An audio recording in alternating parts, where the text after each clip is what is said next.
The flash of cameras lit up the ballroom as Madison Carter strode straight toward the man in the thrift store blazer. Ethan Cole froze, a paper plate of hors d'oeuvres in his hand. She leaned in, her perfume sharp and defiant, and whispered, "Smile like you're my husband. Right now." He blinked once, read her eyes, and gave her a warm, steady smile. Not for the cameras, but for her. Before we dive in, drop a comment with where you're watching from, and don't forget to hit subscribe for more videos like this. Let's begin. Ethan didn't know why she chose him, but he knew trouble when he saw it. Madison's grip on his arm was tight, almost trembling. "Play along," she murmured, still smiling for the cameras. "Got it," he said calmly. "How long are we married for?"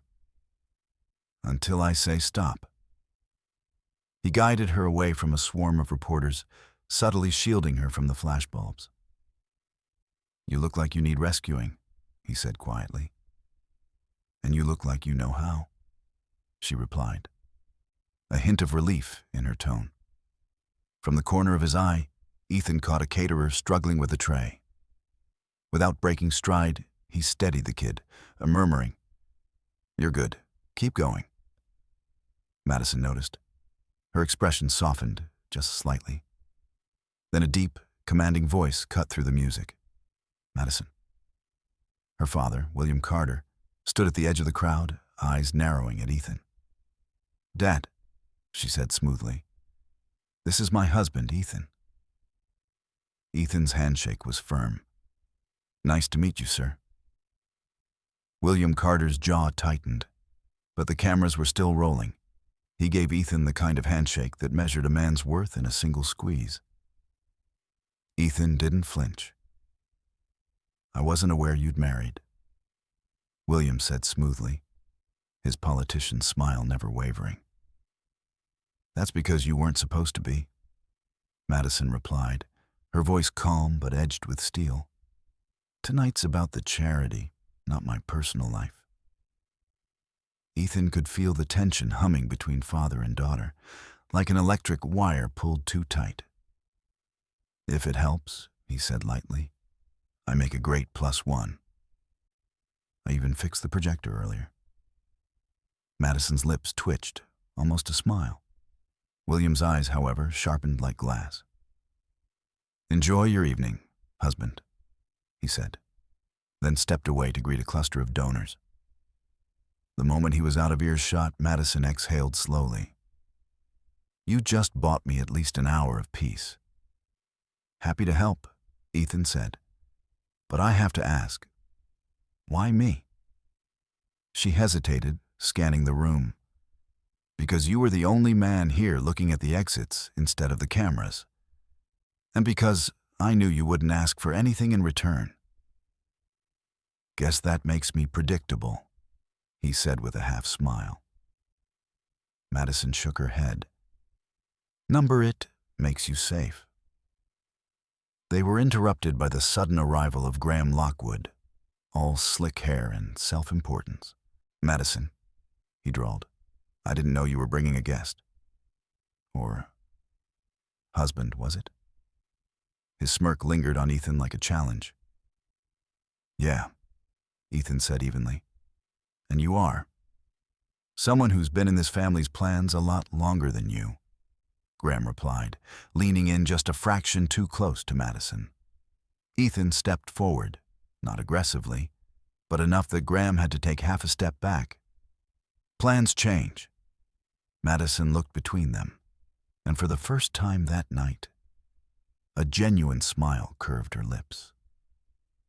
The music swelled in the background, a string quartet playing something elegant and utterly out of place, with the tension at their table. Madison held her champagne flute delicately, but Ethan could see the faint tremor in her fingers. He didn't know if it was anger, nerves, or both. But she was trying hard not to let anyone else notice. Graham Lockwood lingered like an unwanted shadow, still smiling that smug, self-assured smile. "You know, Madison," he said, swirling his whiskey. Your father and I were just discussing how much smoother things would be if we merged our visions. Carter Innovations and Lockwood Holdings, married in business and perhaps in real life. Madison's jaw tightened. Graham, I've told you before, my life is not for sale. Graham leaned in, lowering his voice. It's not just about you, Maddie. This is about your father's legacy, about stability. His eyes flicked to Ethan, full of condescension. I can offer that, can he? Ethan's instinct was to laugh, but instead he set his glass down and looked Graham in the eye. You know, stability isn't about bank accounts or last names. It's about showing up when you say you will, about keeping promises, about treating people like they matter, even when there's nothing in it for you. Something in Ethan's tone cut through Graham's smugness for a split second, but the mask returned almost instantly. Cute speech, Graham said, but you're out of your depth here, pal. Before Ethan could reply, Madison's father's voice boomed across the ballroom. Ladies and gentlemen, please take your seats for tonight's program. Madison took Ethan's arm, her grip firmer now. As they walked toward their assigned table, one much closer to the stage than Ethan would have ever chosen, she whispered, Thank you for not punching him. Tempting, though, Ethan murmured back, earning a brief, genuine laugh from her. The lights dimmed, and William Carter took the stage, commanding the room with the ease of a man who had spent decades bending it to his will. He spoke of innovation, charity, and the company's future, his words polished and deliberate. Then he shifted, gesturing toward Madison. And now, William announced, the woman who will carry Carter Innovations into the next generation, my daughter, Madison Carter. Applause erupted. Madison rose, but Ethan noticed the flicker of hesitation in her eyes. He stood too, not to follow, but to stand beside her chair for just a moment, catching her gaze. You've got this, he said softly. She took a deep breath, nodded, and made her way to the podium. The spotlight hit her, washing her in white light. For a moment, she looked every bit the poised businesswoman the crowd expected. Then her voice came, clear, steady, but with an edge that wasn't in the script. Thank you, Madison began. Tonight is about the children this foundation serves. Kids who face challenges most of us can't imagine, yet somehow find the courage to keep going. They remind me every day that real strength isn't measured in numbers or status or the size of your last deal. Ethan noticed her father's smile tighten ever so slightly. It's measured, Madison continued, in compassion, in showing up for people when they need you most, even if it costs you something. And sometimes, it's in taking a risk on someone the world might underestimate. Her eyes drifted, just for a heartbeat, toward Ethan. The applause was warmer now, more personal. Madison wrapped up her speech with a call to action for the charity, earning a standing ovation from several tables. She stepped down from the stage with controlled grace, but when she returned to their table, her fingers brushed against Ethan's, lingering for half a second longer than necessary. William leaned in from across the table, voice low and sharp. That wasn't the direction we discussed. Madison met his gaze without flinching. I know. Graham smirked as if enjoying the family tension, but Ethan caught Madison's slight lean toward him. Silent confirmation that she wasn't alone in this room anymore. As dessert plates arrived, a photographer approached. Can we get a shot of the happy couple? Ethan opened his mouth to protest, but Madison was already smiling. Of course. She slipped her arm through his, her hand resting lightly on his chest. The flash went off, And in that moment, Ethan realized she wasn't pretending as much as she had been earlier. There was still an act in play, sure, but there was also something else. A spark, a silent thank you. And maybe, just maybe, a beginning. The event finally wound down, the last of the applause fading into the soft hum of conversations and clinking glassware. Most guests drifted toward the coat check or lingered near the bar, networking in quiet, polished voices. Madison was still seated, tracing her finger along the rim of her untouched dessert plate, while Ethan stood nearby, scanning the room the way a man does when he's half expecting trouble. Trouble didn't make him wait. William Carter's shadow stretched across the table before he arrived, Graham Lockwood in tow like a loyal hound with an expensive haircut. The elder Carter's smile was polite for the room, but sharp enough to cut glass up. Close. "Madison," he said. "A word. Alone." "I'm fine here," she replied, her tone deceptively calm. William's eyes flicked to Ethan. "I think we both know this conversation isn't for outsiders." Ethan's gut said to walk away. His chest said to stay. Madison made the decision for him. "If it involves my personal life, and you've already involved the press, then Ethan stays." The corner of William's mouth twitched, irritation barely contained. "Very well. But remember, appearances are everything in our world. Bringing an unknown into a night like this sends a message." Ethan tilted his head slightly. "Sometimes the message is the point." Graham scoffed. "You have no idea how this world works, do you?" Ethan turned to him, his voice even. "You're right. I don't own a penthouse or a golf membership. But I know how to read a room. And I saw Madison's face when she asked for help. Whatever was about to happen wasn't for her benefit." Graham stepped forward, his expensive cologne filling the space between them. "You think you're her hero because you played pretend for a night? You're a prop, Cole, a distraction." Ethan didn't blink. Better a distraction than a liability. Madison's lips curved into the faintest smile, but her father's patience was visibly fraying. "Enough," William said. "Madison, you're my daughter. I've worked my entire life to build a name and a company that will stand for generations. Aligning yourself with Lockwood is a strategic necessity, not a choice. And aligning myself with someone I don't trust is exactly why I am making it a choice." She shot back.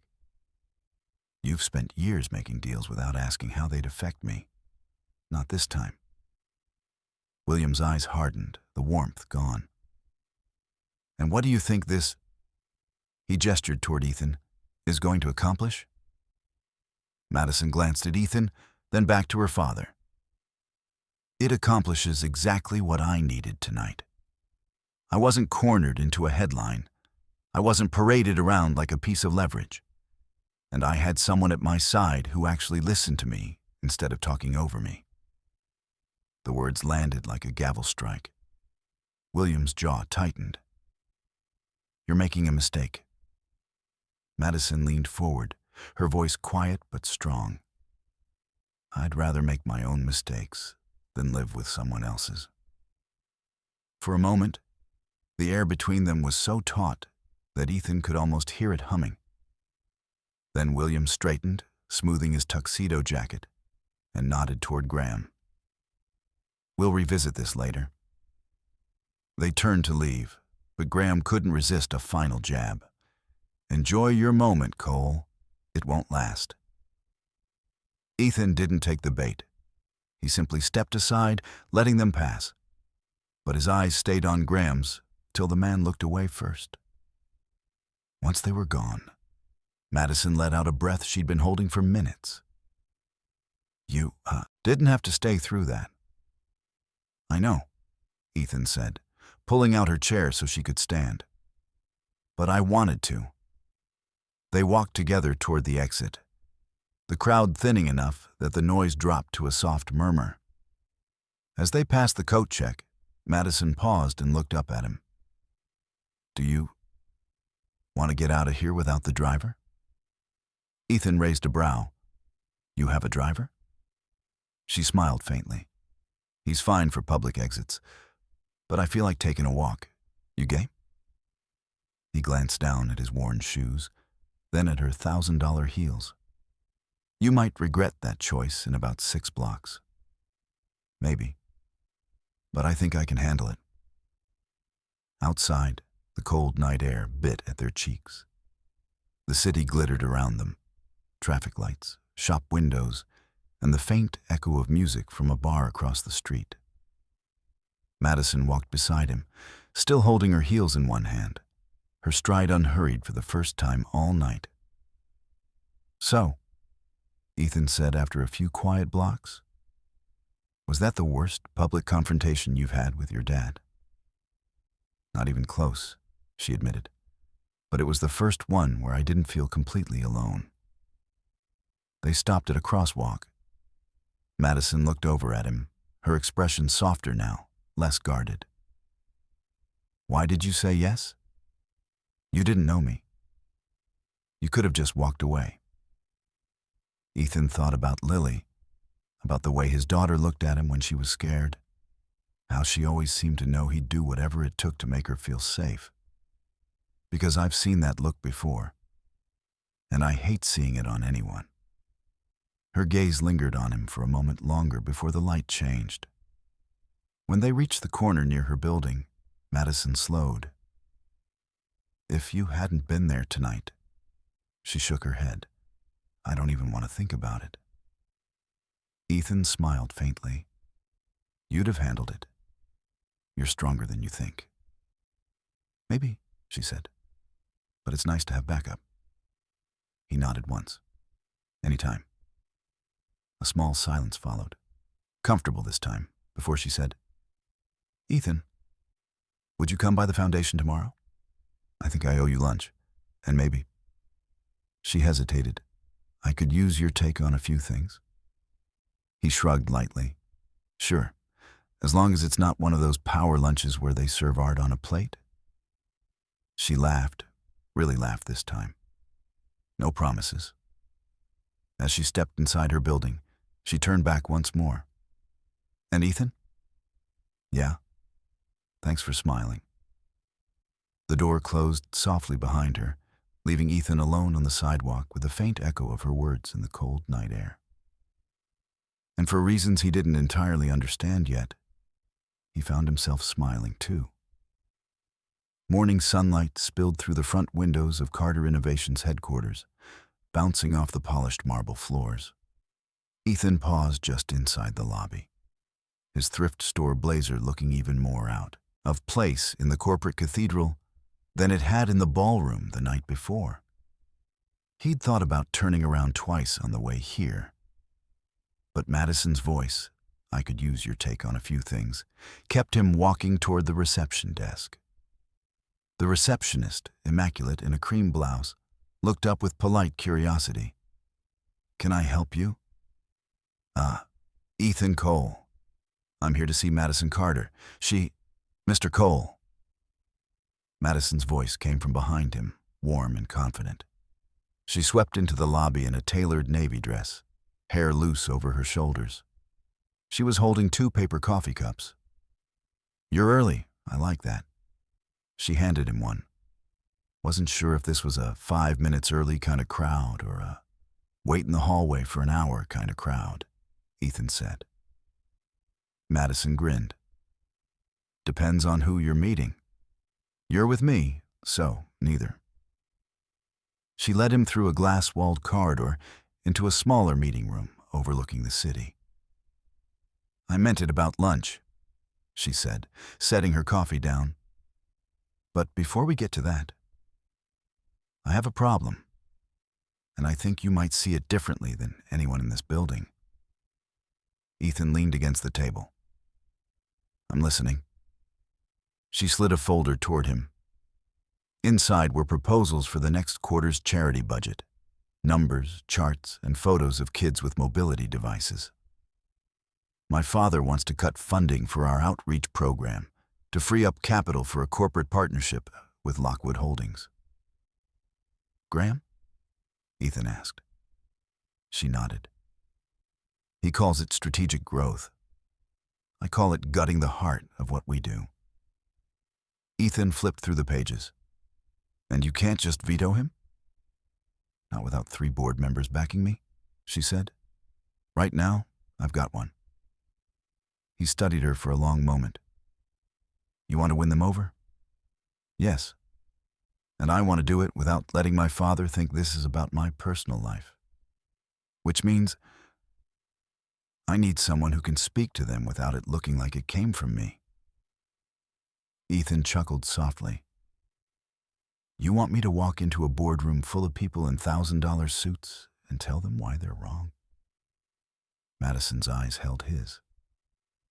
You told my father to give me space in a ballroom full of cameras. This will be easier. 2 hours later, Ethan found himself in a boardroom big enough to hold his entire apartment building. The long mahogany table gleamed, flanked by men and women in crisp suits. William Carter sat at the head, flanked by Graham on one side and Madison, composed but tense, on the other. William's gaze landed on Ethan. Mr. Cole, I wasn't aware you'd be joining us. I'm here at Madison's invitation, Ethan said evenly, just to share a perspective. The meeting rolled on. Presentations, projected earnings, market expansions. Then came the proposal to cut the outreach program. William called for discussion. Before anyone could speak, Ethan leaned forward. I'm not here to tell you how to run your company, he began. But I've seen what your outreach program does. I've seen kids take their first steps with braces you paid for. I've seen parents cry because they didn't have to choose between a mortgage payment and their child's mobility. You cut this program, you're not just moving numbers on a spreadsheet. You're closing doors that can't be reopened. One board member shifted uncomfortably. Another glanced at Madison. Ethan continued, his voice steady but carrying weight. I get that there's money to be made in partnerships. But if you can't balance profit with the reason this company exists, then what's the point? You'll make your quarterly numbers, sure, but you'll lose the thing that made people trust you in the first place. Silence settled over the room. Then one of the older board members, a woman with silver hair and sharp eyes, spoke up. I'd like to table the partnership vote until we revisit the budget with the outreach program intact. A second board member agreed, then a third. Madison met Ethan's eyes, her relief barely concealed behind a professional nod. William's jaw tightened, but he masked it quickly. Very well. We'll reconvene on this matter. As the meeting adjourned, Graham brushed past Ethan with a glare. Don't get comfortable. This isn't over. Didn't think it was, Ethan replied. In the hallway, Madison caught up to him. You didn't just help me keep the program, you gave me the leverage I needed to keep fighting. Ethan shrugged. Seemed worth fighting for. She hesitated, then smiled. You're dangerous, you know that? Not in the way my father thinks, but in the way people start to believe they can win when you're around. Guess I'll take that, he said with a small grin. They stepped into the lobby together, the afternoon sun spilling in. Madison paused before the doors. Last night you smiled for me when I needed it. Today you stood up for something that matters to me. I'm starting to think, maybe I should stop asking you to pretend. Ethan's smile was quieter this time, but no less real. Maybe I already have. And as they walked out into the busy city street, side by side, neither of them looked back.